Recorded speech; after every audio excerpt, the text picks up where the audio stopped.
నిజామాబాద్ జిల్లా ఆర్మూర్ అసెంబ్లీ నియోజకవర్గ బీఆర్ఎస్ అభ్యర్థిగా ఆశీన గారి జీవన్ రెడ్డి నామినేషన్ దాఖలు చేశారు. ఈ కార్యక్రమానికి ముఖ్య అతిథులుగా కేటీఆర్, సురేష్ రెడ్డి హాజరయ్యారు. అయితే ర్యాలీలో చిన్న అపశృతి చోటు చేసుకుంది. ర్యాలీ కొనసాగుతుండగా స్పీడ్ బ్రేకర్ దగ్గర ఒక్కసారిగా బ్రేక్ వేయడంతో కేటీఆర్, అదేవిధంగా జీవన్ రెడ్డి, సురేష్ రెడ్డిలు ఒక్కసారిగా పడిపోయారు. ఈ ఘటనలో సురేష్ రెడ్డికి స్వల్ప గాయాలయ్యాయి. అనంతరం కేటీఆర్ నామినేషన్లో పాల్గొనకుండానే హైదరాబాద్ పయనమయ్యారు.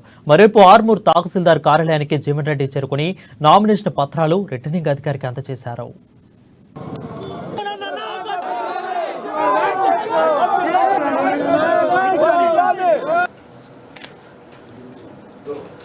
రాజ్యాంగం పట్ల విశ్వాసం కలిగి సార్వభౌమత్వాన్ని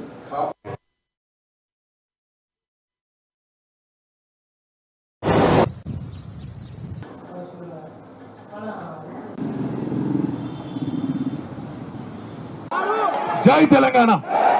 కారు గుర్తుకే, కారు గుర్తు.